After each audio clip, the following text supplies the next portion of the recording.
The fluorescent lights buzzed like angry insects at 2 in the morning.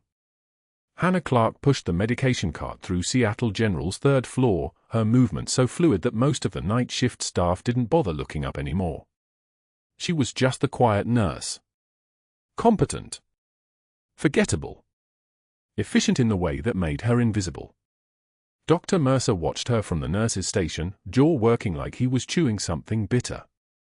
She moved past his line of sight without acknowledgement, her scrub still damp from where a patient had spilled lukewarm water an hour ago. The stain didn't bother her. Stains were just evidence of work. She'd seen worse. Much worse. Her fingers found the medication schedule on the chart before she even glanced at the name, and she was already mentally mapping which patients needed what by the time she reached the first room. 30 seconds to check for lines. 40 seconds to reposition Mr. Patterson's oxygen cannula and assess his lung sounds.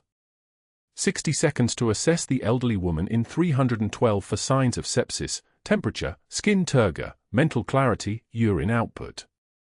The same clinical assessment she'd performed on soldiers bleeding out in field hospitals, except here the fluorescent lights didn't flicker and the generator didn't rumble in the distance and nobody was screaming. Mercer's eyes tracked her. He'd been watching her for 6 weeks now, ever since she'd transferred to the night shift.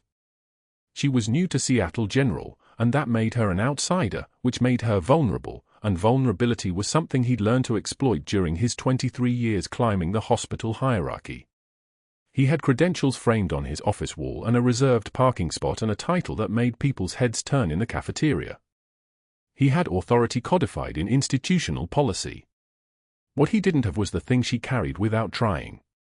Hannah reached her locker around 3 in the morning during the brief break when the ward settled into its quiet rhythm.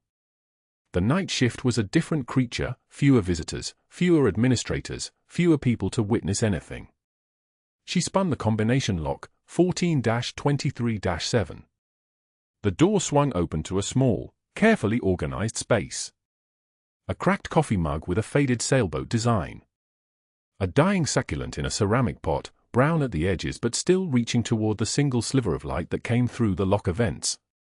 And there, tucked behind both, a photograph of a young soldier in dress blues, his arm around another officer's shoulders, both of them grinning like they'd just survived something impossible. Beside the photo, folded into a precise triangle, was an American flag. Her hand reached for it without thinking.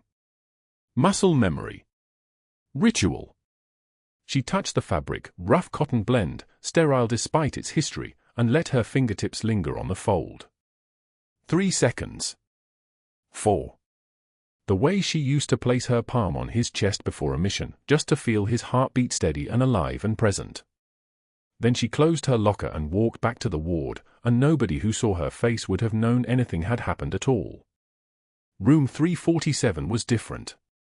Colonel Edward Hayes occupied that room in a motorized wheelchair, his body compressed into the space where legs should have been, the phantom weight of his missing limb still dragging at him like gravity. He'd lost them in Kandahar 5 years ago during a patrol that went sideways in Sanjan Valley. The official report called it an IED. The unofficial version, the one that lived in special forces circles and classified briefings, called it an ambush. Hayes had been a commanding officer then, and he'd held one of his soldiers as the man bled out on the dust, applying tourniquets with steady hands while his own legs were already beyond saving. The irony was something Hannah understood in the part of her that she kept locked away. She entered his room at 3:06 a.m. with fresh for fluid and the quiet competence that most staff had learned to stop questioning. Hayes was awake, he usually was. The phantom pain often kept him that way. He looked up as she entered, and his entire posture shifted. Not the patient and the nurse. Something else entirely. Couldn't sleep again. Hannah's voice was soft, professional, the kind of gentle that came from understanding exhaustion at a cellular level. Legs kicking up. Hayes shifted in the wheelchair. The one that isn't there. She didn't flinch at the dark humor. Which one? Both. Overachiever phantom limbs. He watched as she checked his monitors, her hands moving with precision that suggested she'd done this 10,000 times. Maybe more. You ever think about doing something else? You're overqualified for night shift nurse work. I like the quiet. Hannah adjusted his fur drip without looking at him. Fewer interruptions. It wasn't a lie. The night shift was where people disappeared into their work. Where you could think about something other than the systems of power that governed the day world. Where a person's actual competence mattered more than their official credentials. From the doorway, Dr. Mercer saw something in the way Hayes's hand relaxed as soon as she touched the fall line. The veteran's shoulders dropped. His breathing synchronized with her movements. His face softened the way it never did during day shift rounds, when the young doctors rotated through and offered sympathy like they'd learned it from a PowerPoint. Mercer saw something else, too. He saw the way she didn't lean on the wheelchair when she checked his vitals. The way she stood in exactly the right position to let him maintain his dignity. The way she didn't condescend or pity. She treated him like a human being, not a problem to be solved. And that, more than anything, made Mercer's hands clench. He turned away from the window and walked back to the nurse's station, his mind already cataloging information. The folder was in his office, transferred files from her background check when she'd been hired. Limited work history. Lived alone. No emergency contacts listed. No social media presence. It was the kind of background that screamed either incompetence or deliberate erasure, and Mercer had spent enough time around people trying to disappear to recognize the shape of a secret. He pulled out his phone and began typing notes into the electronic record. Observations. Concerns about professional boundaries. Questions about whether she was performing at the standard expected for her role. Nothing actionable yet. Nothing that would raise alarms. Just the beginning of a documentation trail, the kind that took time to build but eventually became impossible to dismiss when it accumulated in sufficient volume. The lights continued their fluorescent hum. The monitors beat their steady rhythms. The night shift moved on, and Hannah Clarke continued her rounds with the same precision that made most people assume she was simply competent at her job, that there was nothing beneath the surface worth investigating. That she was, at her core, just a nurse. But that wasn't the worst part. The worst part was what Mercer would discover 3 days from now, when he finally accessed the files he shouldn't have been able to access, when he realized exactly who Colonel Hayes was and what it meant that she was spending 3 extra hours with him on the night shift. That realization would arrive like a siren in the dark, and it would set off a chain of events that neither of them could stop once it started rolling. For now, though, there was only the quiet of the 3rd floor at 3 in the morning, and a man in a wheelchair whose trust in one specific person was about to become the most dangerous liability in Seattle General's institutional history. Morning rounds at Seattle General began at 7:15, when the fluorescent lights hummed their institutional song and the 3rd floor shifted from the relative peace of night shift into the controlled chaos of day. Dr. Mercer arrived in room 347 like a weather system, all pressure and intention, his white coat crisp enough to cut glass, 6 residents trailing behind him in their shorter coats like ducklings following their mother into dangerous water. Colonel Hayes sat in his wheelchair by the window, the November rain hammering the glass behind him like applause that nobody wanted. His daughter stood beside him, one hand on his shoulder. His son-in-law leaned against the far wall, checking his phone. Hannah was adjusting the fall line, her movements economical and precise, her attention entirely on the small task in front of her, the kind of focus that made people trust you without knowing why. Mercer positioned himself between Hannah and the family. The residents fanned out, forming a semicircle. He smiled the smile of a man about to perform. "Nurse Clarke," he said, loud enough for the hallway to hear. "A word about boundaries." Hannah's hand stilled. She didn't turn around. "Your excessive familiarity with Colonel Hayes has been noted," Mercer continued, his voice carrying the clinical precision of someone discussing a pathology.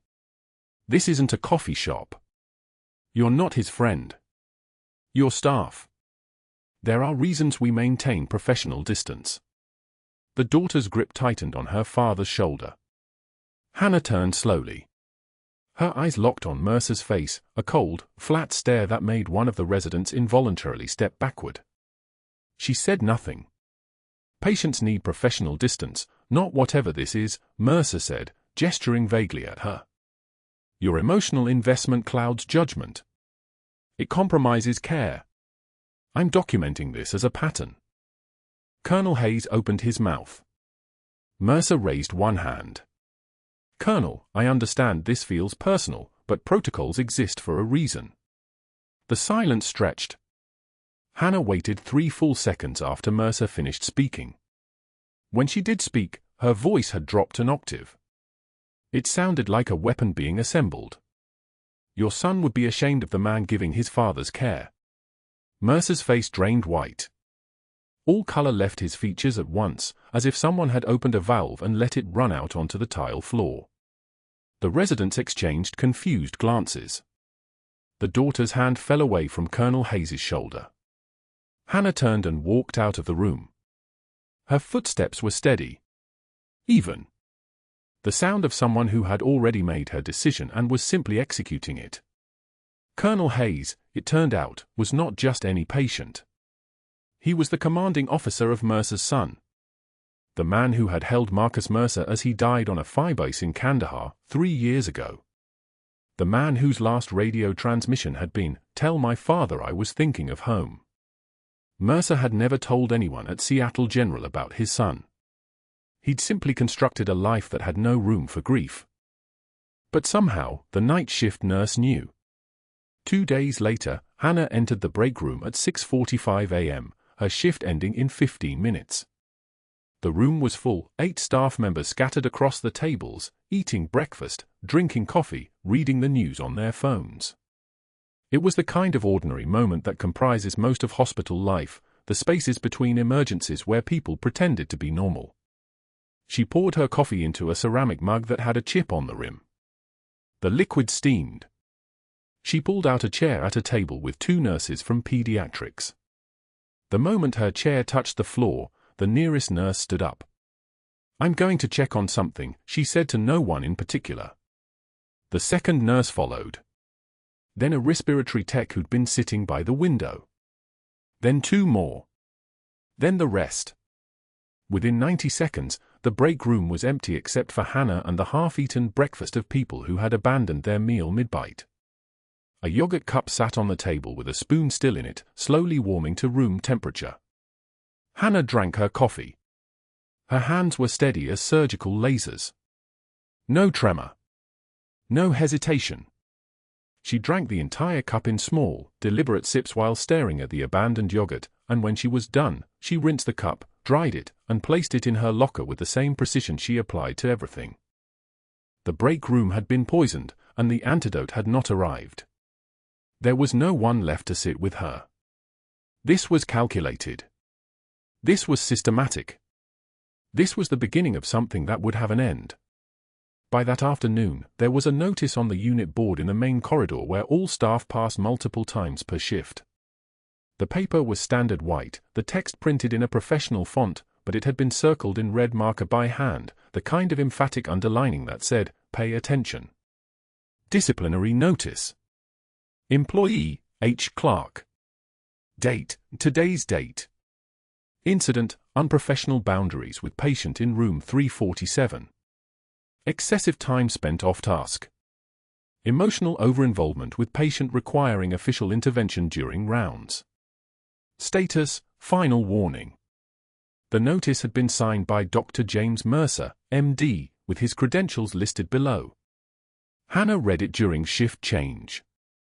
20 staff members passed by while she stood there, their eyes flicking to her, then to the notice, then away. The fluorescent lights overhead buzzed their mechanical song. Somewhere on the 2nd floor, a call bell chimed. Someone's phone buzzed. The ordinary sounds of a hospital that was not, in this moment, an ordinary place. Her fingers traced the edge of the paper. The surface was smooth. The edges were clean. This had been printed, not handwritten. This had been deliberate. She did not tear the notice down.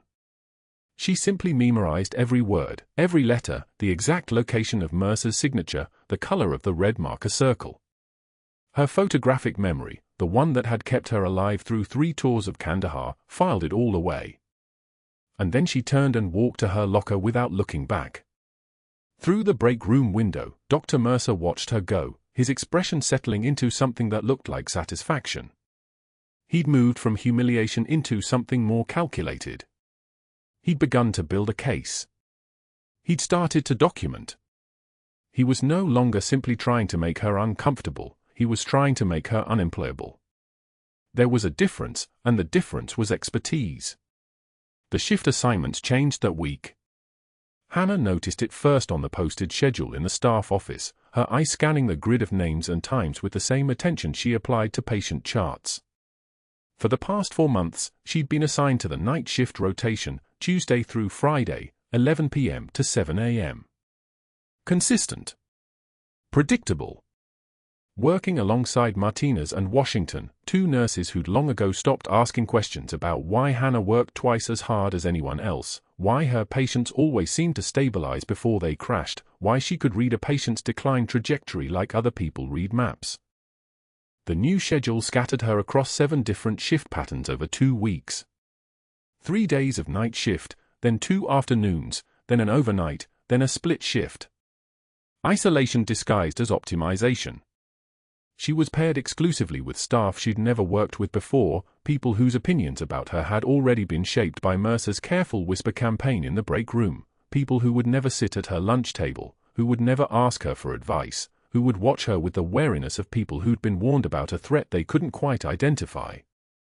It was a schedule designed to fracture alliances. It was working perfectly. Then came the ICU access restriction.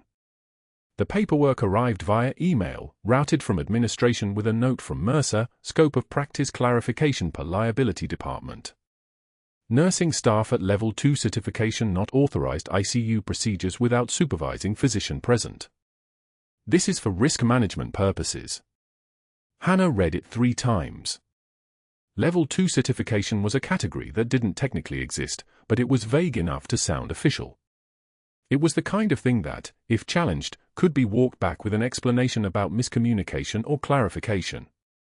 It was the kind of thing that was impossible to fight because it wasn't quite a lie. She tried to enter the ICU the next day to check on a patient she'd been following, a 78-year-old woman with declining respiratory function who'd been deteriorating steadily over 2 days. Security stopped her at the glass doors. New protocols, the guard said, not meeting her eyes. Dr. Mercer's orders. You're not authorized for ICU entry. Through the glass, she could see the patient's monitor. The oxygen saturation was dropping. The respiratory rate was climbing. The patient was heading toward crisis, and Hannah could see it, could see exactly what was about to happen, could already feel her hands moving through the procedure that would fix it, but the glass doors stood between her and the action like a wall made of institutional policy. She stood at the threshold for 4 minutes. Her knuckles turned white where she gripped the railing. Then she walked away, because there was nothing else to do. 3 phone calls went out from Mercer's office during the next 48 hours. Hannah saw him through the office window, the phone pressed to his ear, nodding and gesturing with the intensity of someone performing a symphony.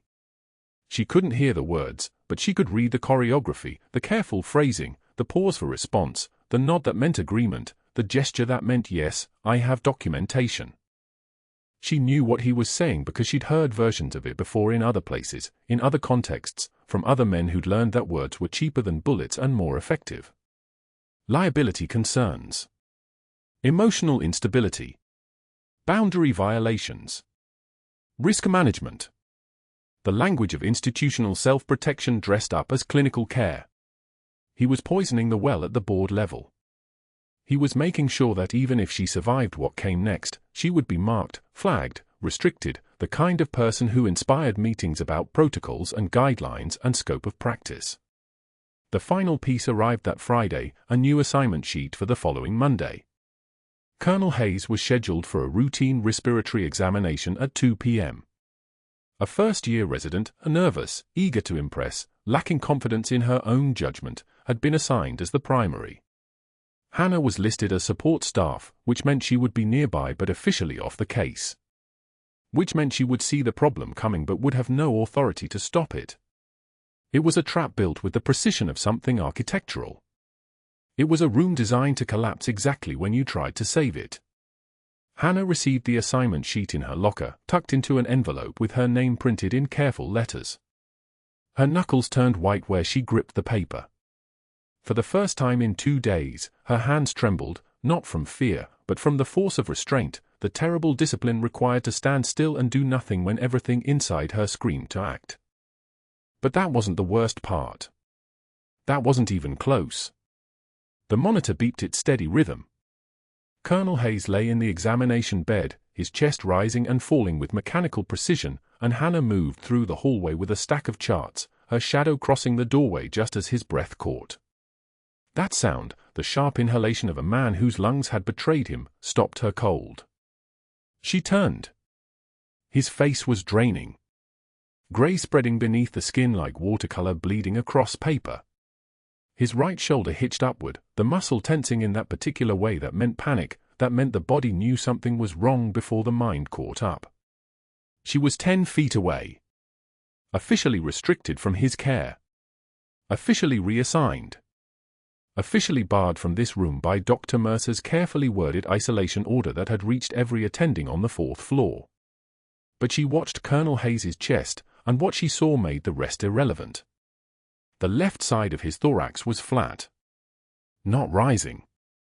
Not falling. Dead still. The trachea, the windpipe that should have sat centered in his neck like the spoke of a wheel, had shifted right. His breathing was happening on one side only, pulling air down the right mainstem bronchus while the left lung collapsed. Pneumothorax. Air in the pleural space crushing the lung tissue, and if the pressure built high enough, if air kept accumulating with nowhere to go, it would compress the heart next. Tension pneumothorax. A death sentence in 40 seconds if nobody intervened. The resident, a thin first year with panic spreading across his face like the grey spreading across Hayes's, was fumbling for his phone. Paging and attending. Good instinct. Useless timeline. Hannah moved without deciding to move. Her body had already made the decision in that hyper-aware part of the brain that processed visual data faster than conscious thought could follow. Hands that had held lives together in the dark. Hands that had tied tourniquets in Kandahar province dust while incoming rounds punched divots in the earth around her. Hands steady as surgical lasers even now, even here, even though everything she had built to survive was built on the premise of invisibility. She entered the room. The resident's eyes widened. "Ms. Clarke, you're not." She was already moving to the crash cart. 14-gauge angiocath needle. The needle that makes that particular sound when you tear it free from the package, like a small silver tooth. Her fingers found the anatomy without hesitation, second intercostal space, midclavicular line. The space between Hayes's ribs where the needle would slip through the musculature and into the pleural cavity, where the pressure would release and the air would escape in a hiss that sounded like breathing. Hayes's eyes locked on hers. Recognition there. The kind of recognition that comes from shared experience, from the place where fear goes when you've already looked it in the eye and survived. She didn't speak. Speech would waste oxygen. Her hand moved, steadied itself against his collarbone, found the angle, pressed forward. The needle went in. One breath. The hiss of air escaping. Pressurized air rushing out in a sound like a balloon deflating, like the planet sighing, like something breaking free. His chest convulsed once, and then. The left side rose. The symmetry returned. The trachea drifted back to center. His face still grey but the panic draining out of it, replaced by the kind of clarity that comes when you realize you're going to keep breathing. His lips moved, forming sounds without words, and she was already documenting, her hands moving to record the timestamp, the intervention, the patient response. Oxygen saturation climbing on the monitor. 87, 91, 94, the numbers climbing like a ladder back toward stability. "How did you?" The resident's voice cracked like her adolescent boy's. "He would have died," Hannah said. Her voice was flat. Instructional. The voice of someone stating a medical fact, nothing more. 30 seconds had elapsed. Hayes was breathing. The crisis was contained. She should leave. She should disappear back into the hallway and let the attending arrive and take credit for the stabilization that had already happened. That was the smart move. That was how invisible people survived. But Dr. Mercer was already in the doorway. He must have been close, because his arrival was immediate, his stethoscope already around his neck, his face arranging itself into the expression he used when he smelled opportunity. His eyes moved across the room, cataloguing the scene, reading the monitor, taking in Hannah's position, the needle still visible, the chart in her hands. The smile that crossed his face was thin and terrible. "You performed a needle decompression," he said. Not a question. A statement. An indictment. He was already moving toward the crash cart, already photographing the needle package with his phone, already composing the narrative in his mind. She could see it happening in real time, the medical infrastructure reframing itself, the life-saving intervention becoming a violation, the patient's survival becoming her liability. Tension pneumothorax, Hannah said. 30 seconds. He would have coded. That's a physician procedure. Mercer's voice was polite. Conversational. The voice of a man explaining a rule to someone slow enough to need it spelled out. Needle decompression is beyond nursing scope. That's practicing medicine without a license, Ms. Clarke. I have no choice but to report this. He was already typing on his phone. Already composing the formal complaint. His fingers moved with the precision of a man who had rehearsed this moment in his mind already, who had been waiting for exactly this kind of opening. Hannah watched his face and felt something very old and very cold settle into her chest, the feeling that comes from recognizing you're being hunted, that the trap has closed around you, that there is no move left on the board that saves you without revealing everything. Colonel Hayes tried to speak. She saved my. Please don't exert yourself, sir, Mercer said, his attention still on his phone. You've had a serious medical event. You need rest. The words were kind. They were perfectly calibrated. They were designed to make Hayes feel like he shouldn't argue further, shouldn't complicate things, shouldn't make a scene. Mercer had spent years learning how to weaponize politeness. Hannah had spent years learning how to recognize the moment when someone stopped pretending to be human and became pure institutional force. This was that moment. She said nothing. Silence was a weapon too. Silence didn't escalate. Silence didn't give him more ammunition. Silence was what you used when you couldn't afford to fight and the only way to win was to wait. She met his gaze with the flat, cold stare that had become her signature in this hospital, the look that said I will not break, I will not beg, I will not give you the satisfaction of seeing fear. His eyes flickered away first, which was something. I'll be documenting this incident in writing, he said. Not looking at her anymore, which meant he'd already decided her fate, which meant this was just the formality of the destruction. You'll need to speak with HR before your next shift. He left the room as quickly as he'd entered, his phone already pressed to his ear, already beginning the work of constructing the narrative that would erase her. Hannah stood very still in the silence that followed. The monitor beeped. Hayes breathed. The machines did their work and the world continued on, indifferent to what had just happened in this small room on the 4th floor of Seattle General. But that wasn't the worst part. The worst part was that Hannah knew exactly what came next, because she had known the moment her hands moved without permission, the moment she made the calculation that saving a man's life was worth revealing even a fraction of who she was underneath the scrubs and the invisibility and the carefully constructed version of Hannah Clarke that the hospital was allowed to see. She looked at Colonel Hayes. His color was returning. His breathing was steady. His eyes were tracking her with something that looked like understanding, like recognition, like the knowledge of what she had just sacrificed to keep him alive. She didn't speak. Words would only complicate things. Instead, she turned and walked back out into the hallway, back to the work that would no longer matter, back to the invisibility that was already collapsing under the weight of one moment of truth. Dr. Mercer was at the nursing station, his laptop already open, the formal complaint already taking shape on his screen. She could see it from where she stood, the careful documentation of her violation, the clinical language that transformed mercy into malpractice, the framework that would justify whatever came next. He looked up, saw her watching him, and smiled that thin smile again.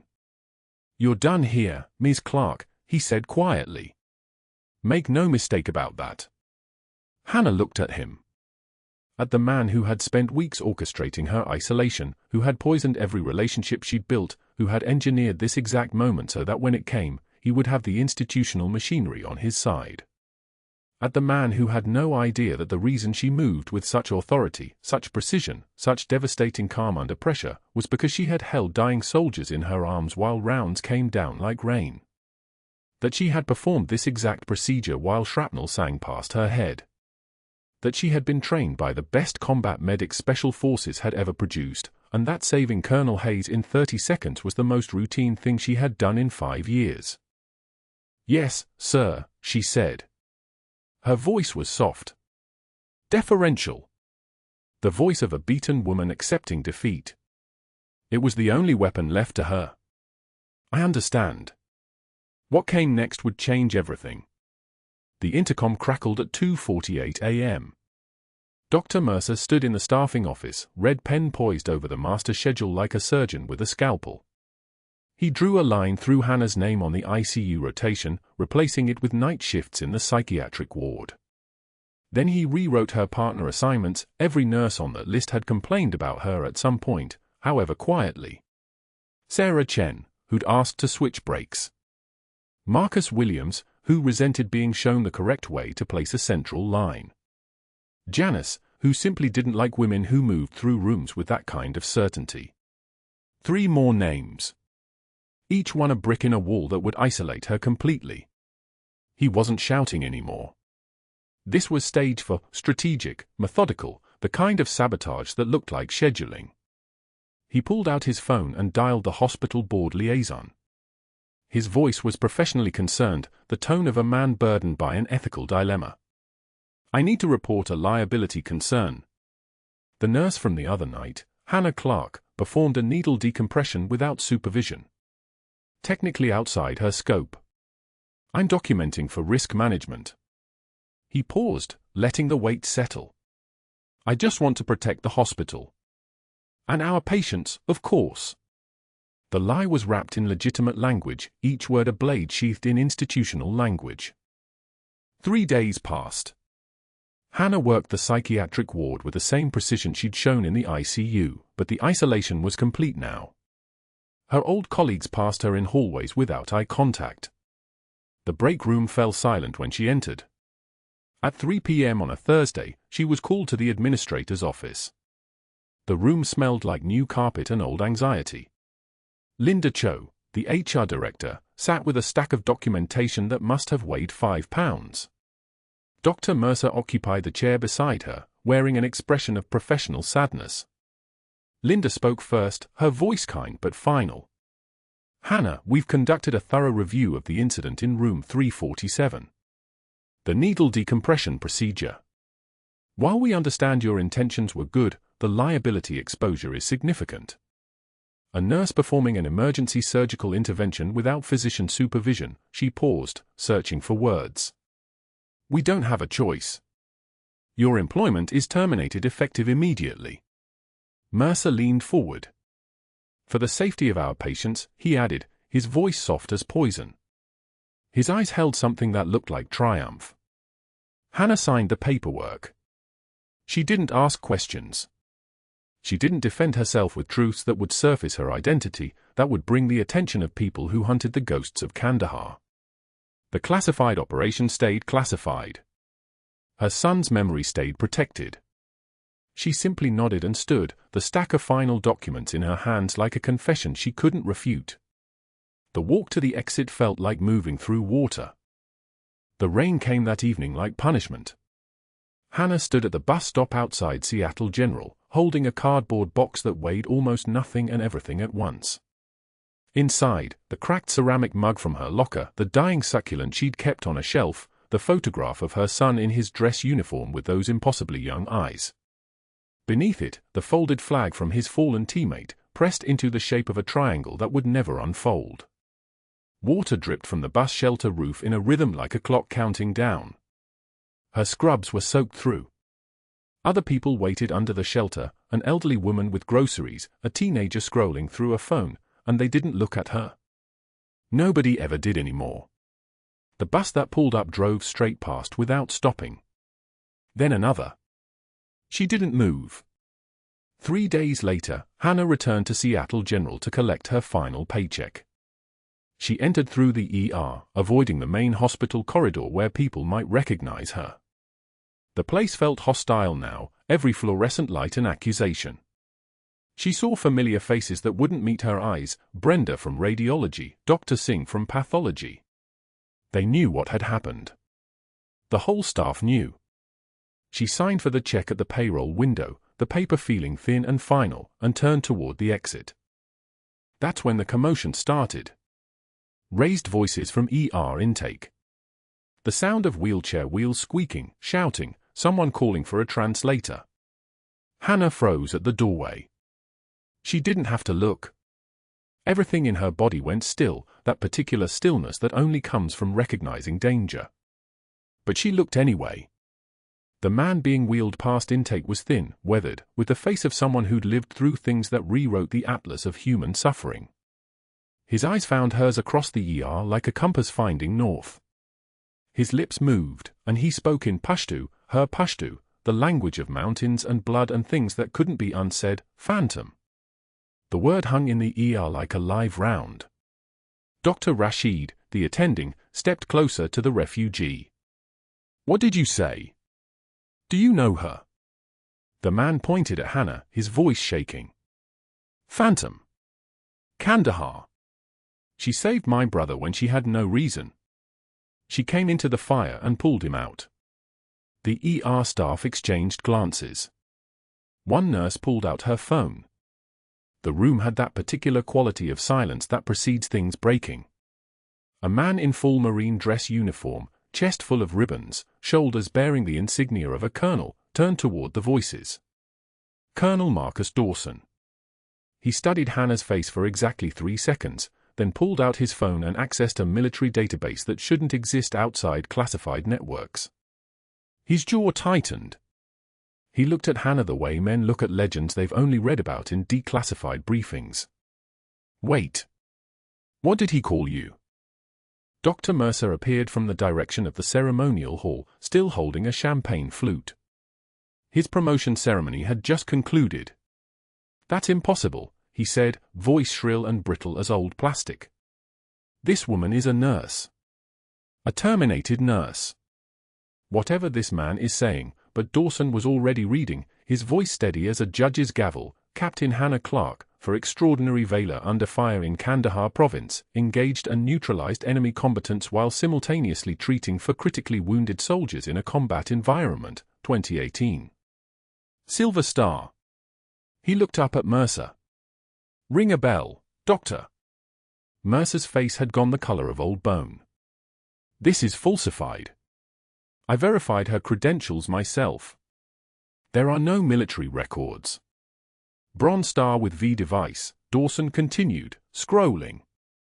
"Combat Medical Badge. Meritorious Service Medal. 2 Purple Hearts." Staff members were pulling out their phones now, searching military databases, their expression shifting from confusion to something approaching awe. One nurse gasped. "It's all here. Oh my God, it's all here." The ER doors hissed open. A 2-star general entered, General Martin Hayes, commanding presence like a storm front, his uniform immaculate and his eyes holding the particular weight of men who'd made decisions that sent other people's children into fire. He walked directly to Hannah and rendered a crisp salute, the kind that carries the force of an order. "Captain Clarke. General Hayes. I personally pinned those decorations on you in a bunker outside Kandahar 6 years ago. Operation Silent Guardian." He paused, studying her face. "Welcome back to the light." Hannah returned the salute by muscle memory, by something deeper than conscious thought. The ER erupted into whispers. A phone call came through moments later, patched to speaker by General Hayes. A woman's voice, official and measured, "This is Pentagon Records Liaison. Captain Hannah Clarke's service record was classified under Operation Silent Guardian. Her designation was Phantom. The operation officially never happened. Due to refugee asylum testimony requiring corroboration for immigration proceedings, portions of her record have been declassified as of 0800 this morning. Mercer was backing toward the wall, his champagne flute forgotten on a counter. His power, all those careful strategic moves, all that institutional leverage, evaporated like morning mist. Her son served under my brother, General Hayes said quietly. The words fell into the room like stones into still water. Sergeant David Clarke. My brother held him as he died in Sanjan Valley, 2019. Captain Clarke has been protecting all of us by staying silent. By disappearing. Colonel Hayes had been wheeled down from his room. He was weeping, this man who'd lost his legs and half his future. He understood now. He understood everything. The Pentagon liaison finished. Captain Clarke's current assignment, effective immediately, is reactivated reserve status with full rank restoration and recommendation for VA hospital leadership positions. Hannah still hadn't moved. Her controlled composure, that particular brand of strength that comes from having already survived the worst, finally cracked at the edges. Tears slipped down her face, and nobody in that ER looked away. The rain hammered Seattle General's parking lot like applause as Hannah pushed through the glass doors, cardboard box tucked under one arm. She wasn't supposed to be here. The termination letter had been clear, effective immediately, access revoked, belongings packed by security. But she needed her final paycheck. That was the deal. One check and a clean break. The fluorescent strips above cast everything in sickly white as she moved toward the administrative wing, past the ER where Colonel Hayes used to wait for her during her breaks, where she'd sit with his good leg and listen to stories about commands that didn't exist anymore. The ceremony was happening on the 3rd floor. She could hear it, the muffled applause, the clink of glasses, Dr. Mercer's voice carrying down the stairwell like something oily. Chief of Medicine. A promotion that had been fast-tracked after he'd orchestrated her removal. The hospital board loved his ambition. They loved his credentials, his vision, his ability to streamline operations. They didn't know that everything on his resume had been built on the same precision he'd used to methodically dismantle her. She collected her check from payroll without speaking. The woman behind the counter wouldn't meet her eyes. Nobody ever did anymore. The check was for 2 weeks' severance. Hannah folded it once and slipped it into her scrub pocket where her military ID badge used to sit, the one she'd been forced to remove 3 days ago. She turned to leave, moving through the corridors with the same efficient stride she'd always had, muscle memory taking over, feet finding the paths she'd walked for 18 months without needing to think. The ER was chaos. A refugee patient had arrived by ambulance, dehydrated, malnourished, carrying the look of someone who'd survived something most people couldn't imagine. Hannah stopped at the threshold. She wasn't supposed to be there. She didn't work there anymore. But something made her pause. The attending was overwhelmed, residents fumbling with intake protocols, the patient's vitals flagging on the monitor. She was 3 steps toward the exit when the refugee's eyes locked onto hers. His entire body went rigid. Phantom. The word came out in Pashto, sharp and clear enough for the attending to hear it echo across the room. The patient's voice carried the weight of recognition, the kind that only comes from having stood beside someone while everything was burning. His hand shook as he stared at her. He wasn't looking at a nurse. He was looking at someone who'd treated his wounds in a compound in Kandahar while bullets tore through the walls, who'd moved between dying soldiers with a speed and skill that transcended any uniform. The room went so quiet you could hear the ventilator hiss. Dr. Mercer appeared at the ER entrance not 3 seconds later, drawn by the silence like a predator sensing blood in the water. He'd been upstairs, mid-celebration, mid-speech about operational excellence and clinical standards. His face shifted from pride to something else entirely, something that looked like animal recognition of a threat he suddenly couldn't contain. "What did you just say?" His voice pitched sharp, almost frantic. "What name did you call her?" Hannah didn't respond. She stood motionless, weight balanced on her back foot, hands loose at her sides. The old her would have explained. Would have apologized. would have slipped away before making this worse. But the soldiers she'd pulled out of shock with her hands on their chests had taught her that some moments required silence more than words. Mercer's eyes darted between the refugee and Hannah, understanding starting to claw at him. That's nonsense. That name means nothing. She's a nurse. She lied about her military experience, and I have documentation. There are no records of any Captain Clarke. I checked. Believe me, I checked. His voice was climbing now, defensive in a way that made every person in the ER look up from their work. Her file is falsified. All of it. I've already contacted the board about the deception. A Marine colonel entered the ER, visiting his wife in postpartum recovery 1 floor up. He'd heard the name Phantom. It was distinctive. He had one of those names Karastori's faces, the kind that came from 23 years of service and 3 combat tours. He pulled out his phone, fingers moving across the screen with the precision of someone who still had clearances, still had access to databases most people didn't know existed. The screen glowed. His eyes widened. He began reading, his voice cutting through Mercer's rising panic like a laser through silk. Captain Hannah Clarke. Silver Star for Valor under fire. Kandahar Province, 2017. The colonel's voice was steady, authoritative, the kind that commanded rooms. Neutralized enemy combatants while providing emergency medical treatment for critically wounded personnel under sustained hostile fire. Recommended for promotion to major upon completion of medical credentialing. He looked up from the screen at Hannah, recognition washing across his face like a wave. Captain. Mercer's face turned the color of old blood. His breathing came in short gasps, his hands clenching and unclenching. That's impossible. Those records don't exist.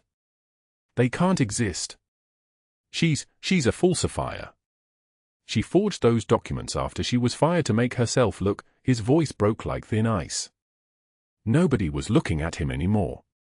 The entire ER had shifted their attention to Hannah, and in that shift, something fundamental had changed. The 2-star general arrived at 6:02 p.m., 43 minutes later. The call had gone to the Pentagon.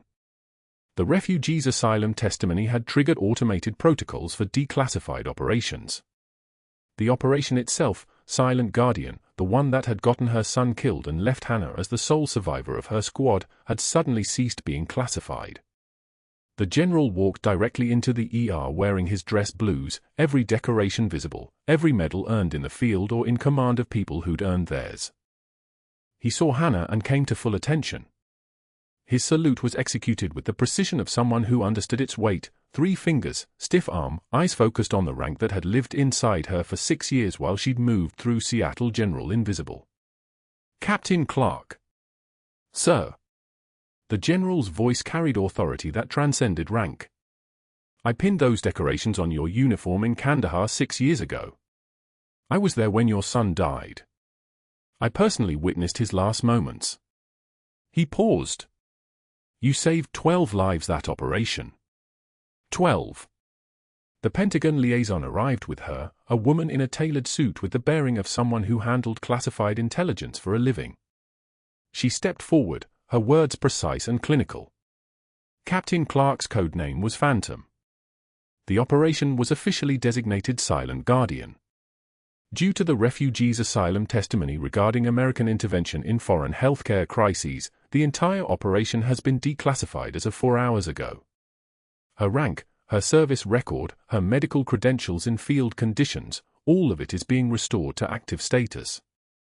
The Army would like to discuss a transition to full-time reserve status if she's willing. Mercer tried to speak. His voice came out like something broken, desperate, shrill, barely human. This is fabricated. This is all fabricated. She's a liar. I have documentation. I have, but nobody was listening anymore. The attending was already assigning a nurse to his patient. The residents had gone back to work. The Marine colonel was recording everything on his phone, understanding immediately that this story needed witnesses. The FBI agent arrived at Mercer's townhouse at 11:23 p.m. He was in his home office, surrounded by printed military records, database screenshots, his fingers flying across Photoshop, attempting to alter Hannah's DD-214 form, each keystroke becoming another federal crime in real time. He'd contacted a colleague, promised him money, begged him to backdoor into the hospital credentialing system and erase Hannah's supposed fabrications. The database alert had triggered at 10:08 p.m. The warrant was signed by 11:09 p.m. By the time the agents placed the handcuffs on his wrists, Mercer was crying. Dr. Richard Mercer, you're under arrest for falsification of federal military records, conspiracy to commit fraud, and document forgery involving classified government materials. The agent's voice was mechanical, professional, the kind used by people who'd done this 100 times before. You have the right to remain silent. Anything you say can and will be used against you in a court of law. Mercer tried to explain. His voice cracked and fractured like something that had been holding pressure for too long and finally burst. You don't understand. She's a liar. She built this entire fantasy. I was protecting the hospital. The agents led him out of his office, past the Omega watch on his desk, past the diploma from his medical school that nobody would ever verify again, into the rain-soaked night of Norfolk. The parking garage at Seattle General was packed with the evening shift change when they walked him through at 6:15 a.m. the following morning. 24 staff members watched as FBI agents in dark jackets escorted Mercer to an unmarked sedan. His face was blotchy, his tie askew, his hands cuffed in front of him. He tried to maintain dignity, tried to straighten his jacket, tried to be the man who'd commanded that hospital with such precision and control. But everything about him had collapsed into something smaller, something desperate, something that nobody in that garage could look away from. One of the nurses who'd abandoned Hannah in the break room started crying. Another was already Googling his name, already seeing the news alerts about credential fraud, about research papers plagiarized from residents, about procedures he wasn't qualified to perform, about patients harmed by his ambition and preserved only by luck. 2 months later, Hannah Clarke stood in her office at the VA hospital in Norfolk, now displaying the title that had always belonged there, Captain, Special Forces Medical Corps. Her decorations hung on the west wall, the silver star catching afternoon light, the bronze star below it, and the combat medical badge that she'd never been able to explain while working as a nurse. On her desk sat the folded flag from her son's fallen teammate, the one she'd carried in a shoe box in her apartment, never quite knowing how to mourn something classified. Now it sat beside her service photo, finally able to exist in the light. Colonel Hayes wheeled into her office for his 2-month follow-up, his color better, his breathing steady, his lungs fully expanded and holding. Captain Clarke. Good to see you. His voice carried the formality of someone speaking to someone of equal rank now, the respect that had always been there finally matching the reality. Colonel.